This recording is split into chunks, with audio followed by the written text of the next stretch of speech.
स्वप्नात रंग भरताना भाग 4. लेखिका पिहू शिर्के. सप्तसखी. थोड्या वेळाने बेलच्या आवाजाने रुहीला जाग आली. घड्याळात वेळ बघितली तर संध्याकाळचे 6 वाजले होते. आता इथं कोण आलं असल? बोलतच तिने दार उघडलं तर समोर बघून तिचे डोळेच मोठे झाले. दारात शुभम उभा होता. तिच्याकडे रागात बघतच त्याने तिला जोरात आत ढकलून स्वतः आतमध्ये आला. शुभमनी ढकलल्यामुळे रुही जोरात खाली पडली. तिला तसंच हात धरून त्याने जोरात उभं केलं. त्याचे डोळे रागाने लाल लाल झाले होते. धुसफुसतच त्याने होता रागाने. त्याच्याकडे बघूनच रुही घाबरली होती. मनातच मी काय केलं आता? त्यांना काही बोलले पण नाही. माझ्यामुळे त्रास नको म्हणून मीच माझं फिरायला गेले. मग आता यांना काय झालं इतकं रागवायला? आता या वेडीला कोण सांगणार? तू बाहेर गेली म्हणूनच हिचा नवरा चिडलाय. तुला कळत नाही का? एकटी फिरायची काय गरज होती तुला? एकतर इथलं काही माहीत नाही आणि लागली फिरायला. कुठे हरवली तर आई बाबाला काय सांगणार आहे मी? शुभम रागातच तिला म्हणाला. तिला तर कळतच नव्हतं काय बोलू. एकतर इतक्या लांब आलो, स्वतः फिरतात तिच्यासोबत. मी दिवसभर एकटी रूममध्ये कंटाळा येतो मला. आणि मी काही हरवायला लहान आहे का? कळतं माझं मला. पण हे सगळं ती मनातच बोलत होती, कारण त्याच्यासमोर बोलायची काही तिची हिंमत नव्हती. तिला ठम्मपणे उभी पाहून त्याला अजूनच राग आला. इथं मी हिच्यासोबत बोलतोय आणि ही मला इग्नोर करते आहे. ऐकू येत नाही का तुला की बहिरी झाली? काय विचारतो आहे मी तुला? शुभम रागातच म्हणाला. रुही अडखळतच बोलत होती. मी ते काय? नीट बोलता येत नाही का तुला? देवानी तोंड दिलं आहे ना तुला, मग बोलायला वापर कर की त्याचा. की नुसतं बिचारं तोंड करून लोकांना गोड गोड बोलून फसवायलाच वापर करती? शुभमचं बोलणं ऐकून रुहीच्या डोळ्यात टचकन पाणी आलं. आपल्याविषयी आपला नवरा असला विचार करतो हे ऐकून कोणत्या बायकोला त्रास होणार नाही? मला रूममध्ये दिवसभर कंटाळा येतो एकटीला. म्हणूनच आज मी इथे जवळच गेले होते फिरायला. शेवटी कशीतरी हिंमत करून रुही बोलली. डोळ्यातून धारा तर कधीच्या सुरू झाल्या होत्या. शुभमचं तिच्याकडे लक्ष गेलं तर तिच्या डोळ्यात पाणी होतं. ते बघून त्याला कसं तरीच झालं. परत एकटी कुठे हिंडायला गेली तर लक्षात ठेव बोलून तो दार जोरात आपटून रूम बाहेर निघून गेला. शुभम जाताच रुही दार लॉक करून बेडवर पडून रडायला लागली. समजतात काय हे स्वतःला? मी बाहेर कुठं जायचं नाही. स्वतः तर फिरतात ना त्या दिव्यासोबत. मग मी काय रूममध्ये एकटीच बसू का दिवसभर? त्यांना म्हणाव तुम्ही राहून बघा बरं एकटेच दिवसभर कसं होतं ते.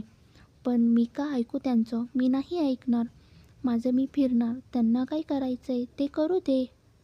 काय करणार आहे? करून करून ओरडतील मला, मारतील. मारून तर नाही टाकणार. ते जरी केलं तरी बरं होईल. निदान हे असं जगण्यापेक्षा मी माझ्या आईबाबांकडे तरी जाईल. स्वतःशीच बडबड करत रडतच बसली. पण अचानक लक्षात आलं आजींनी पार्टीसाठी इन्व्हाइट केलं आहे. तसंच उठून रुही फ्रेश व्हायला गेली. खाली गार्डनमध्ये पार्टीची तयारी केली होती. शुभम दिव्यासुद्धा पार्टीला आले होते. दिव्या तर 1 मिनिट पण शुभमला सोडत नव्हती. चिटकूनच होती ती त्याला मॅग्नेटसारखी. केक कट करण्यासाठी आजोबा आजींना आवाज देत होते. पण आजींचं लक्ष हॉटेलकडेच होतं. रुही कधी येईल याची वाट बघत होत्या. अगं चल केक कट करायला. सगळे वाट बघत आहेत आजोबा. अहो थांबा जरा. ती रुही येतच असेल. 5 मिनिट थांबा फक्त. आजी बोलतच होत्या की रुही येताना दिसली त्यांना. तशी त्यांच्या चेहऱ्यावर मोठी स्माईल आली. हे बघा आलीच रुही. गुलाबी रंगाची साडी, त्याला आरशाची नाजूक किनार होती. त्या साडीमध्ये रुही खूपच सुंदर दिसत होती. आजींनी आवाज देऊन रुहीला जवळ बोलावलं. हॅपी ॲनिव्हर्सरी आजी आजोबा. त्यांना विश करतच रुहीने त्यांच्यासाठी त्यांना आणलेलं गिफ्ट दिलं. अरे बाळा, याची काय गरज होती? तू आली हेच खूप झालं मला आजी. असं कसं आजी? तुम्ही मला माझ्या आजीसारख्याच आहेत आणि आता परत कधी भेट होईल म्हणून माझी आठवण म्हणून हे आणलं. बरं आजी, केक कट करून घ्या. आधी आपण नंतर बोलू, सगळे वाट बघतात. आजी आजोबांनी केक कट करून एकमेकांना केक भरवला. नंतर आजींनी रुहीला सुद्धा केक चारला. सगळे त्या दोघांना विश करून पार्टी एन्जॉय करायला गेले.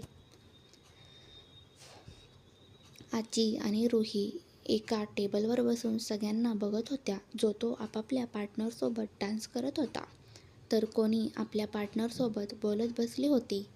दिव्या आणि शुभम डान्स करून टेबलवर येऊन बसले. दिव्याचं लक्ष रुहीवर गेलं, तर ती मस्त आजींसोबत बोलत बसली होती. रुहीला तिथे बघून दिव्याला खूपच राग आला. आधीच आज शुभमला रुहीच्या रूममध्ये जाताना तिने बघितलं होतं, म्हणून रुहीचा तिला आधीच राग आला होता. डोक्यात काहीतरी प्लॅन करून दिव्या स्टेजजवळ आली आणि माईक घेऊन, hello, good evening everyone, may I have your attention please. आज आपल्या सगळ्यांसाठी माझी मैत्रीण रुही गाणं म्हणणार आहे, तर मी तिला स्टेजवर येण्यासाठी आमंत्रण करते. सगळे रुही रुही करून ओरडू लागले. बिचाऱ्या रुहीला तर काहीच कळत नव्हतं. मी कधी म्हटलं मला गाणं म्हणायचंय? पण दिव्याचा प्लॅन रुहीच्या लक्षात यायला टाईम नाही लागला. रुहीने आजींच्या पाया पडून आशीर्वाद घेतला आणि ती स्टेजवर आली. माईक हातात घेऊन दिव्याकडे बघितलं, तर ती खुन्नस देऊन हसत होती. शुभमकडे बघितलं तर तो निर्विकार होता. त्याच्या चेहऱ्यावर कसलेच भाव नव्हते. एकदा सगळ्यांकडे बघितलं तर सगळ्यांच्या चेहऱ्यावर आनंद होता. मोठा श्वास घेऊन रुहीने गाणं म्हणायला सुरुवात केली. दिल हाय दिल मेरा दिल. रुही आवाज ऐकताच शुभम रुहीकडे बघायला लागला.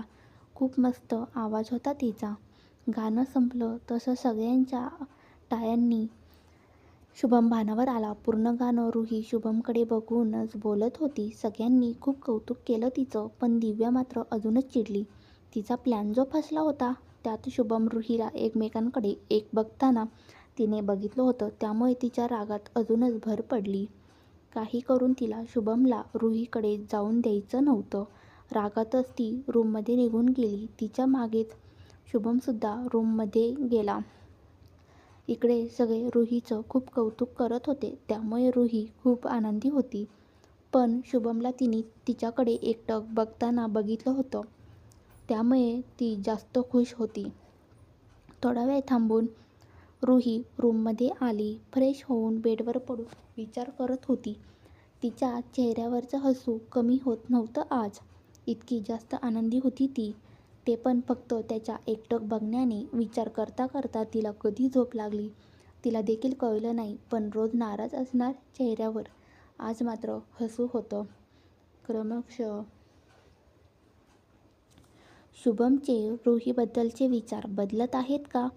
प्रेमाची सुरुवात होत आहे, पण दिव्या यात काय खेळणार? जाणून घेण्यासाठी वाचत राहा स्वप्नात रंग भरताना. कथा आवडली असल्यास लाईक आणि सबस्क्राईब करायला विसरू नका.